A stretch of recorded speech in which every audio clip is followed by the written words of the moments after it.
कल जनपद चंपावत के कोतवाली चंपावत क्षेत्र अंतर्गत एक विभत्स घटना की जानकारी हमें प्राप्त हुई, जिस पर तत्काल संज्ञान लेते हुए पीड़िता के पिता की तहरीर के आधार पर हमारे द्वारा अभियोग पंजीकरण की कार्रवाई की गई। अभियोग पंजीकरण करने के उपरांत हमारे द्वारा मौके का मुआयना करते हुए घटनास्थल पर RFSL रुद्रपुर की टीम को बुलाया गया। वहाँ पर वैज्ञानिक तौर पर साक्ष्य संकलन की कार्रवाई की गई। साथ ही जिला चिकित्सालय ले जाकर पीड़िता का मेडिकल परीक्षण कराया गया। वह मेडिकल परीक्षण के बारे में जो भी हमारी रिपोर्ट में आया है उसके बारे में CMO साहब आपको ब्रीफ करेंगे। इसके अतिरिक्त हमारे द्वारा जो टेक्निकल व मैनुअल इनपुट्स गैदर करने के लिए क्षेत्राधिकारी चंपावत के पर्यवेक्षण में 10 सदस्यीय SIT टीम का गठन किया गया। इस टीम को सभी प्रकार के साक्ष्य एकत्रित करने के लिए हमारे द्वारा क्षेत्र में मामूर किया गया था। इसके अलावा जो पूरा घटनाक्रम जो हुआ है उसके संबंध में हमारे द्वारा टेक्निकल, मैनुअल, CCTV फुटेज इत्यादि साक्ष्यों का जब संग्रहण किया गया तो जो घटना वर्णित की गई थी उसमें भिन्नता पाई गई।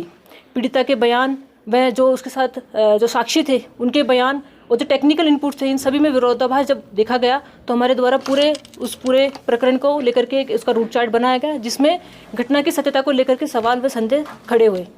हमारे द्वारा सभी साक्ष्यों का पिरोते हुए एक रूट चार्ट तैयार किया गया। वह घटना में वर्णित तथ्यों का जब उसमें हमारा एनालिसिस किया गया तो ये जानकारी संज्ञान में आई कि घटना जिस प्रकार से वर्णित की गई वह वैसा होना नहीं पाया गया।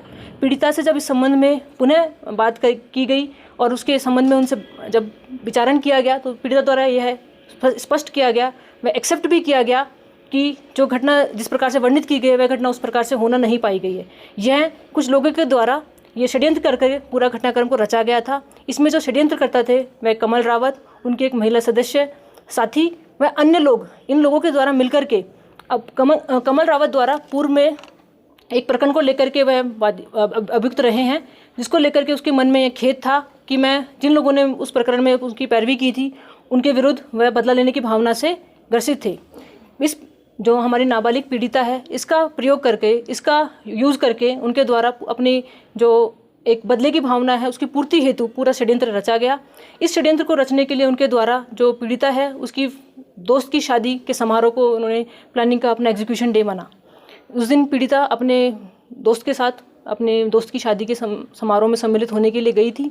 समारोह जब ख़त्म हो गया तब वह उनकी प्लानिंग थी कि वो विनोद जो कि पीड़िता का दोस्त है उसके घर जाएंगे और वहाँ पर पूरा प्लानिंग जो उन्होंने की थी उसको अंजाम देंगे। क्योंकि विनोद पहले ही घटनास्थल से चला गया था, शादी समारोह से चला गया था, तो उनके उस प्लान की पूर्ति नहीं हो पाई। तो उन्होंने सोचा कि आज हम जो प्लान हमने बनाया है उसको एग्जीक्यूट जरूर करेंगे। तो उनके द्वारा ही विनोद के किसी परिचित का एक